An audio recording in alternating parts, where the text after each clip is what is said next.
श्री राम भक्त राज हनुमान जी का कथा। जेहि शरीर रति राम सोई आदरहि सुजान। रुद्र देह तजिनेहि बस शंकर भे हनुमान। जानि राम सेवा सरस समुझ करबे अनुमान। पुरुषाते सेवके भय हरते भे हनुमान। एक दिन बच्चे को घर पर छोड़कर अंजना कहीं फल फूल लाने के लिए चली गई। केसरी पहले से ही बाहर गए हुए थे। बालक घर में अकेला था और उसे भूख लगी हुई थी। उसने इधर उधर देखा पर उसे कोई चीज न मिली। अंत में उसकी दृष्टि सूर्य पर पड़ी। प्रातः काल का समय था। उसने सोचा कि यह तो बड़ा सुंदर लाल लाल फल है और यह खाने खेलने दोनों ही कामों में आएगा। बालक ने सूर्य तक पहुंचने की चेष्टा की। वायु ने पहले ही उसे उड़ने की शक्ति दे दी थी और पहुंचने की चेष्टा की। अथवा वो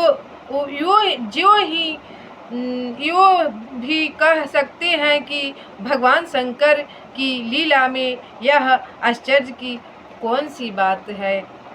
वह बालक आकाश में उड़ने लगा। देवता दानव यक्ष आदि उसे देखकर विस्मित हो गए। वायु के मन में भी शंका हुई। उन्होंने सोचा कि मेरा नन्हा सा बालक सूर्य की ओर दौड़ रहा है और मध्य काल के तरुण सूर्य की प्रखर किरणों से कहीं यह जल न जाए। उन्होंने हिमालय और मंदराचल से शीतलता इकट्ठी की और अपने पुत्र के पीछे पीछे चलने लगे। सूर्य ने भी देखा। उनकी दिव्य दृष्टि में बालक की महत्ता छिपी नहीं रही। उनके मन में कई बातें आई। उन्होंने देखा कि स्वयं भगवान शंकर ही बानर बालक के वेश में मेरे पास आ रहे हैं। यह बात भी उनसे छिपी नहीं रही कि मेरे पितृतुल्य वायुदेव के आशीर्वाद से ही इस बालक का जन्म हुआ है और वे स्वयं इसकी रक्षा करने के लिए आ रहे हैं। उन्होंने अपनी किरणों से शीतल कर दिया, मानो वे अपने कोमल कर कमलों स्पर्श करके अपने छोटे भाई को दुलारने लगे अथवा जगतपति शंकर को अपने पास आते देखकर उनका स्वागत करने लगे। वह बालक सूर्य के रथ पर पहुंच गया, उनके साथ खेलने लगा और उस दिन था ग्रहण। अपना समय जानकर राहु सूर्य को ग्रसने के लिए आया। उसने देखा कि एक बानर बालक सूर्य के रथ पर बैठा हुआ है। पहले तो राहु ने कोई पराव नहीं की, पहले की भांति ही सूर्य पर टूट पड़ा। परंतु जब बालक के कठोर हाथों से वह पकड़ लिया गया था तब वह भयभीत हो गया और किसी प्रकार अपने को छुड़ाकर भागा। वह सीधे देवराज इंद्र के पास गया। उसने जाकर इंद्र से कहा, देवराज, आपने सूर्य को ग्रसने का अधिकार मुझे दिया है, क्या अब आपने किसी दूसरे को भी यह अधिकार दे दिया है? इंद्र समझ में यह बात नहीं आई। इंद्र बोले, समझ में यह बात नहीं आई। उन्होंने राहु को डांटकर फिर सूर्य के पास भेजा। दोबारा राहु के जाने पर बालक को अपनी भूख की याद आ रही थी।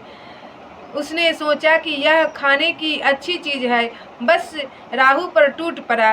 राहु उस बालक के तेज से डर गया और अपनी रक्षा के लिए इंद्र को पुकारने लगा। इंद्र ऐरावत पर चढ़कर उसकी रक्षा के लिए दौड़े। ऐरावत को देखते ही बालक ने राहु को छोड़ दिया और वह उसे एक अच्छा सा फल समझकर पकड़ने के लिए दौड़ा। अब इंद्र ने डरकर अपना वज्र फेंका, जिससे बालक की बाईं हथुड़ी टूट गई। बालक घायल होकर पहाड़ पर गिर पड़ा और छटपटाने लगा।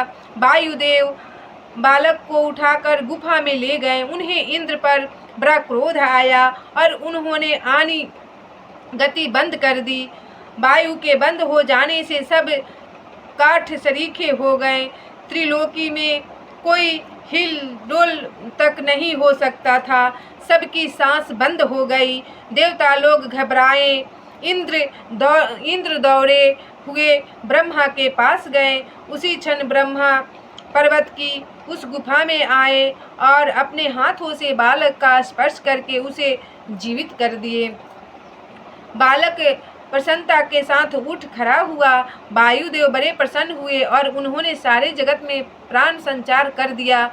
ब्रह्मा ने देवताओं से कहा कि यह बालक साधारण नहीं है, यह देवताओं का कार्य साधन करने के लिए ही प्रकट हुआ है, इसलिए यह उचित है कि सब देवता इसको वरदान दे। इंद्र ने कहा, मेरे वज्र के द्वारा इसकी हनु टूटी गई है, इसलिए आज से इसका नाम हनुमान होगा और मैं वर देता हूँ कि मेरे वज्र से हनुमान का कभी बाल बाका भी नहीं होगा। सूर्य ने कहा, मैं अपना सतार्स तेज इसे देता हूँ, मेरी शक्ति से यह अपना रूप बदल सकेगा और जब इसे शस्त्र का अध्ययन करने की इच्छा होगी तो मैं संपूर्ण शस्त्रों का अध्ययन करा दूंगा। यह बड़ा भारी बाग्मी होगा,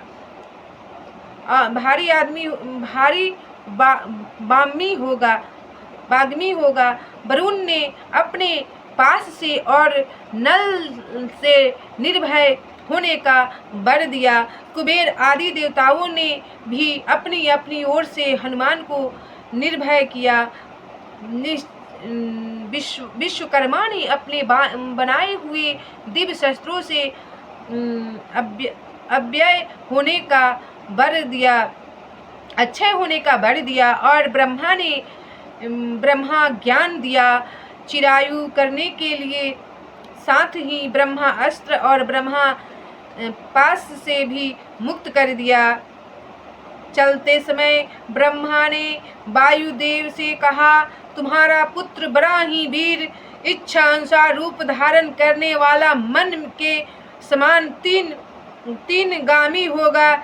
इसी गति अब उप्रतिहत होगी, इसकी कृति अमर होगी और रावण युद्ध में यह राम का सहायक तथा उनका परम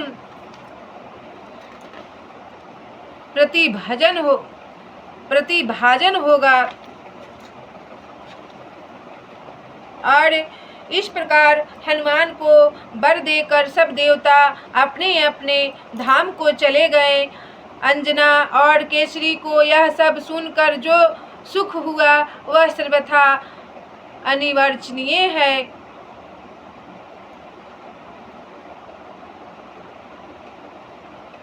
बोलिए हनुमत लाल महाराज की जय।